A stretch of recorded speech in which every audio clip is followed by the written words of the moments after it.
Assalamualaikum warahmatullahi wabarakatuh. Perkenalkan, saya Andrani Cipening Tias dari program studi S1 Akuntansi. Pada hari ini saya akan menjelaskan tentang pengorganisasian yang sudah dibuat dalam bentuk PowerPoint bersama rekan saya, Mutia Suci Anggraini. Organisasi mempunyai dua pengertian umum. Pengertian pertama menandakan suatu lembaga atau kelompok fungsional, seperti organisasi perusahaan, rumah sakit, perwakilan pemerintah, atau suatu perkumpulan olahraga.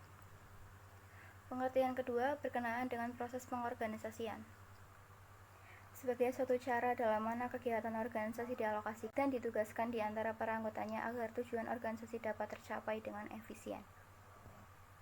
Berikut pengorganisasian menurut para ahli. Yang pertama, Stoner dan Walker.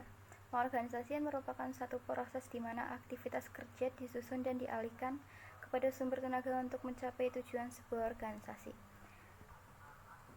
Yang kedua dari Handoko, pengorganisasian merupakan proses penyusunan struktur organisasi yang sesuai dengan tujuan organisasinya, sumber daya yang dimilikinya, dan lingkungan yang melingkupinya. Berikut beberapa hal yang akan kita sampaikan dalam video kali ini.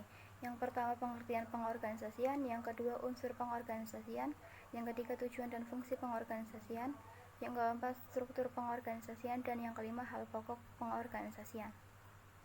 Yang pertama, pengertian pengorganisasian. Istilah pengorganisasian mempunyai bermacam-macam pengertian. Istilah tersebut dapat digunakan untuk menunjukkan hal-hal berikut ini. 1. Cara manajemen merancang struktur formal untuk penggunaan yang paling efektif sumber daya keuangan, fisik, bahan baku, dan tenaga kerja organisasi.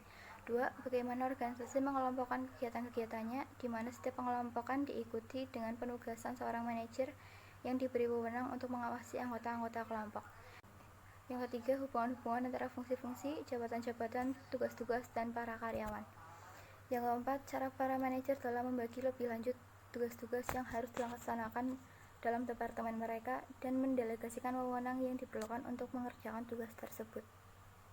Yang kedua, unsur pengorganisasian. Suatu organisasi mempunyai 3 unsur atau elemen yang saling berhubungan, yaitu 1. Sekelompok orang. Adanya sekelompok orang yang menggabungkan diri dengan suatu ikatan norma, peraturan, ketentuan, dan kebijakan yang telah dirumuskan, dan masing-masing pihak siap untuk menjalankan dengan penuh tanggung jawab. 2. Interaksi dan kerjasama. Dalam suatu organisasi yang terdiri atas kelompok orang tersebut saling mengadakan hubungan timbal balik, saling memberi dan menerima, dan juga saling bekerja sama untuk melahirkan dan merealisasikan maksud, sasaran, dan tujuan. 3. Tujuan bersama. Dalam suatu organisasi yang terdiri atas kelompok orang yang saling berinteraksi dan bekerja sama tersebut diarahkan pada suatu titik tertentu, yaitu tujuan bersama yang ingin direalisasikan. Assalamualaikum warahmatullahi wabarakatuh. Perkenalkan, nama saya Mutia Suci Anggraini. Saya akan melanjutkan materi yang telah disampaikan oleh rekan saya. 3. Tujuan dan fungsi pengorganisasian. Tujuan pengorganisasian: 1. Membantu koordinasi. 2. Memperlancar pengawasan. 3. Memaksimalisasi manfaat spesialisasi. 4. Penghematan biaya. 5. Meningkatkan kerukunan hubungan antar manusia. Fungsi pengorganisasian: 1. Mempermudah dalam melakukan hubungan antar individu dalam kelompok. 2. Pemberian tugas yang sesuai dengan keadaan organisasi. 3. Setiap individu dapat mengetahui apa saja yang akan dilakukan. 4. Memperoleh pengawasan. 5. Efisiensi biaya. 4. Struktur pengorganisasian. 1. Spesialisasi kegiatan. 2. Standarisasi kegiatan. 3. Koordinasi kegiatan. 4. Sentralisasi dan desentralisasi pembuatan keputusan. 5. Ukuran satuan kerja. Faktor utama penentu struktur. 1. Strategi organisasi dalam mencapai tujuan. 2. Teknologi yang dipergunakan. 3. Anggota dan orang-orang yang terlibat di dalamnya. 4. Ukuran organisasi. Makin besar organisasi, maka struktur organisasi akan semakin kompleks. Pendekatan organisasi. 1. Pendekatan fungsional. Berdasarkan pendekatan ini, proses departementalisasi dilakukan berdasarkan fungsi-fungsi tertentu yang mesti dijalankan dalam sebuah organisasi. 2. Pendekatan produk. Berdasarkan pendekatan ini, penentuan bagian-bagian dalam organisasi ditentukan berdasarkan jenis produk yang dibuat oleh organisasi. 3. Pendekatan pelanggan.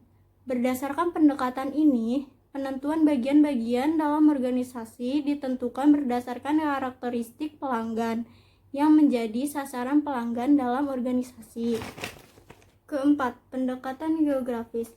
Berdasarkan pendekatan ini, penentuan bagian-bagian dalam organisasi ditentukan berdasarkan wilayah organisasi di mana organisasi beroperasi. 5. Pendekatan matriks. Pendekatan ini pada dasarnya merupakan proses departementalisasi yang menggabungkan antara pendekatan fungsional dengan pendekatan lain. 5. Hak pokok pengorganisasian. Dalam desain organisasi terdapat 4 konsep penting, yaitu 1. Kekuasaan. Kekuasaan berarti suatu kemampuan untuk memengaruhi orang atau merubah orang atau situasi. 2. Kewenangan. Kewenangan merupakan kekuasaan formal atau terlegitimasi. Orang yang ditunjuk atau dipilih untuk memimpin suatu organisasi memiliki kewenangan atau kekuasaan yang terlegitimasi. 3. Tanggung jawab. Tanggung jawab adalah kewajiban untuk melakukan sesuatu yang timbul bila seorang bawahan menerima wewenang manajer untuk mendelegasikan tugas atau fungsi tertentu.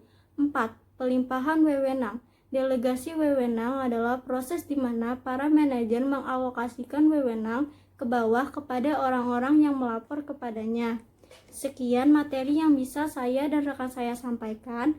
Kurang lebihnya mohon dimaafkan. Wassalamualaikum warahmatullahi wabarakatuh.